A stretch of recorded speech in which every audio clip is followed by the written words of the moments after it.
So hi guys, I'm Lotus Spice and welcome back to my channel. So how is everyone doing?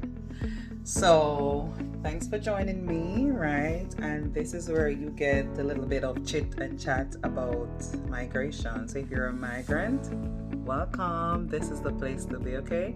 So last week we spoke about what happened last week, guys. As a matter of fact, not even last week, but the week before, because they have this week and then last week. Yeah, so technically last week, but if you know the week before, you get what I'm saying. So if you're a migrant, you definitely would know what took place. Not this week, but the week before. Yep, you got it right. The US presidency run. So my last video, I gave my little input on it, right?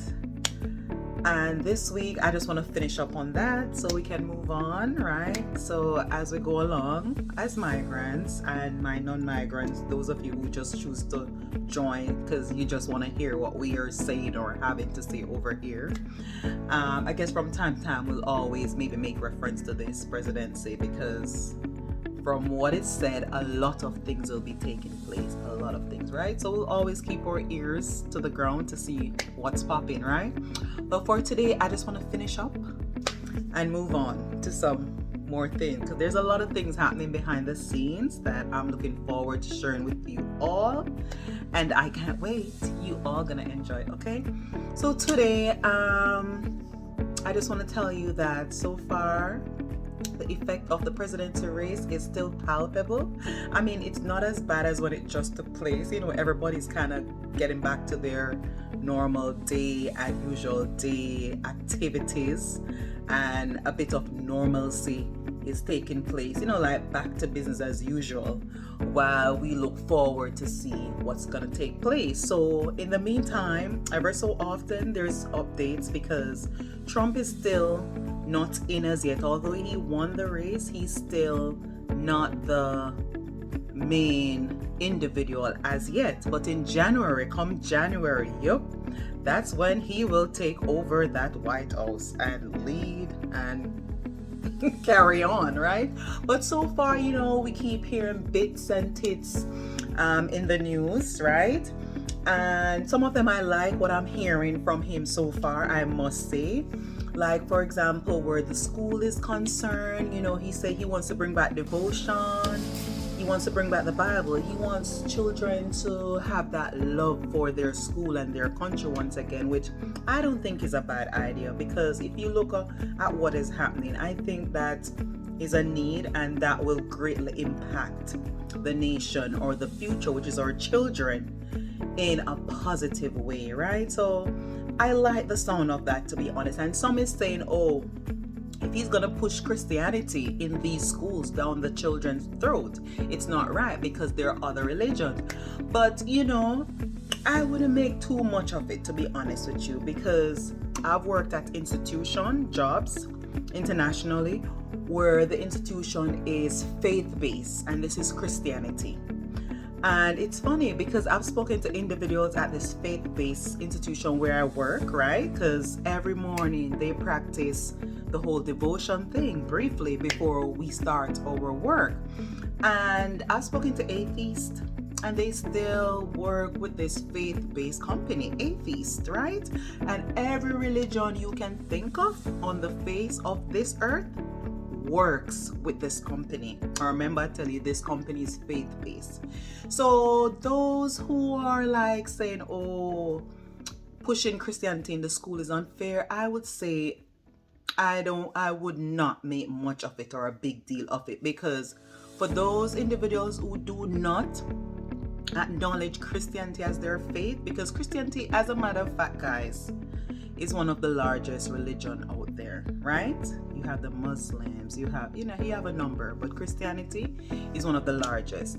And what I see that many people do, if they're not for that religion, they simply be respectful and mindful of these individual worshiping, but they're not forced to take part. They're not forced and ask, oh, are you a Christian? Oh, you should worship with us. You should. It's nothing like that, So, like I said, I've worked at jobs which are faith-based, and you have the atheists there, you name it. And I asked them, so what do you do when we're praying? They said they just hold their head down, bow their head down in solidarity with what's happening. But that's pretty much it. But you won't catch them being active, like, conducting devotion, doing whatever. And I think if the school is handled in that manner as well, I don't see a problem, because I feel like the kids, our future, need some of those things. Sometimes I look, and to be honest, it's hard being a child. We as adults may think, oh, it's easy, you're carefree. No, it's hard, Their little minds are so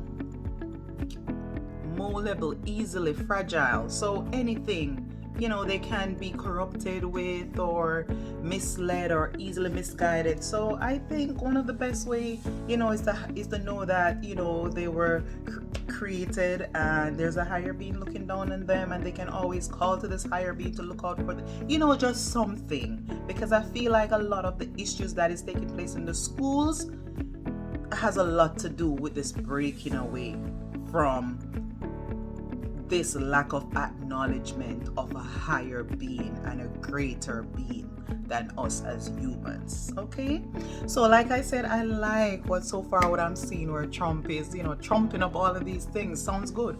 And other things like the gender, like it's gonna be illegal for having kids facilitated in changing their gender, their sex, and it's only 2 genders he's gonna be acknowledge or making legal to acknowledge, which is the male and female. And children should not be infringed on with all this gender role, sex situation. Like, I'm all for that, I must say. I ain't gonna lie, I'm all for that. It sounds good to me. It sounds reasonable, right? And on the other hand, again, of course, the migration. He's trumping about migration, right? And many individuals are worried, like, what? But I've seen a few articles, and they're saying that some of the things with, like, for example, H1B1 visa, you can't just get rid of it like that. Those who use it, those who use it to get by or work and whatever, what they're saying, these things are passed on from Congress, and it's not a situation where just Trump can just like get rid of it all at once, or say, they're saying that he may put requirements, may become harsher or more stringent, you know what I mean? But it's not a case where you can't just wipe it all out together, because if you check my video out last week, this country was built by immigrants. The mere existence of the United States of America is migration and immigrants up to this day. So to say, but I think he's more on the ones that, that enter illegally and that type of thing. Like, he's saying he has to put more harder stipulations or be a little bit more rigid to reduce, because he's saying the illegal and those who, do not pay their taxes, do not pay their dues, it kind of dwindle out the finances and the stability of the economy, right?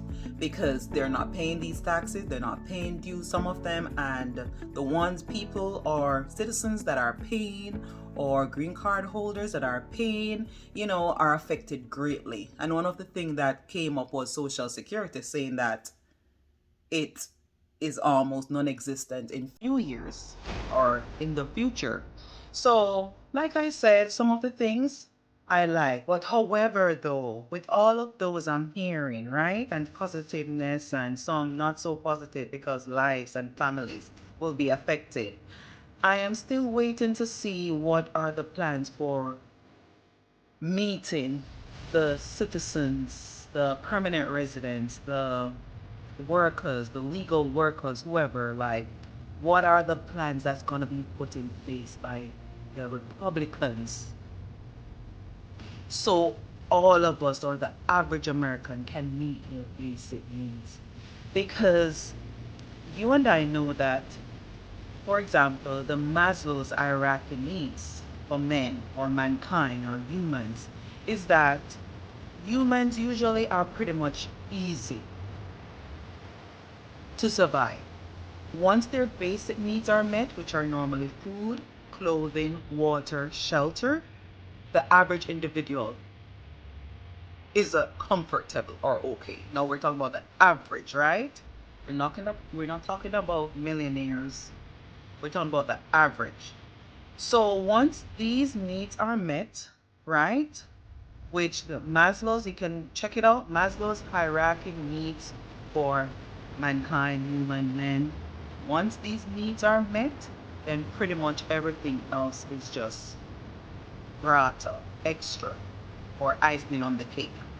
So I want to see where the Republicans are going to go to make sure that the groceries become more affordable, because in the last 4 years or so, it has been skyrocketed. Gas price, groceries, the not to mention the bills, because everything normally once the gas, electricity goes up, everything normally follows. Basically, your food, your shelter, because you're gonna need more electricity to make clothing, to do production, mass production. So you see what I'm talking? So everything normally follows.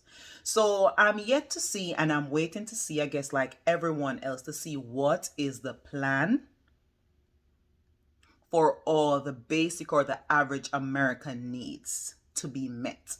Because when these basic needs prices like your food, clothing, shelter, your gas went up, a lot of us, if not all of us, had to still survive with the same salary or little to nil increase in our salaries. So I want to see where the Republicans going to come through for the average American in this area. And that is what I am waiting for, to be honest.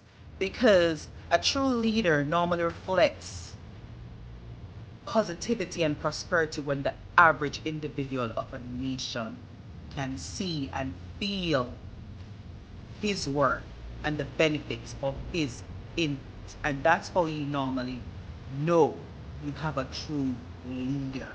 Once the average individual of a nation benefits and prosper during their term or their presidency, that's how you normally know you have a great president.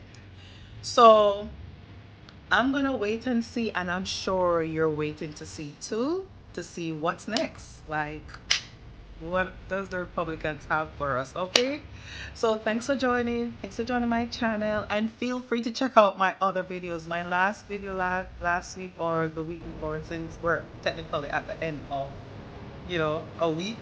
But the video before, it spoke about, how we're all migrants here, and like this country was built by migrants and still built by migrants up to this day. So what's next? Like, what's the plan? Because, we keep hearing trumpet about migration, which a lot of individuals were alarmed and concerned about.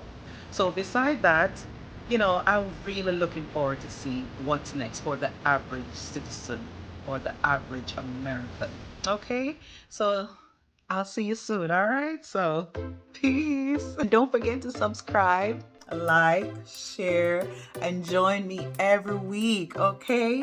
For the tits and bits. And I have more to come on migration always, all right? So, see you.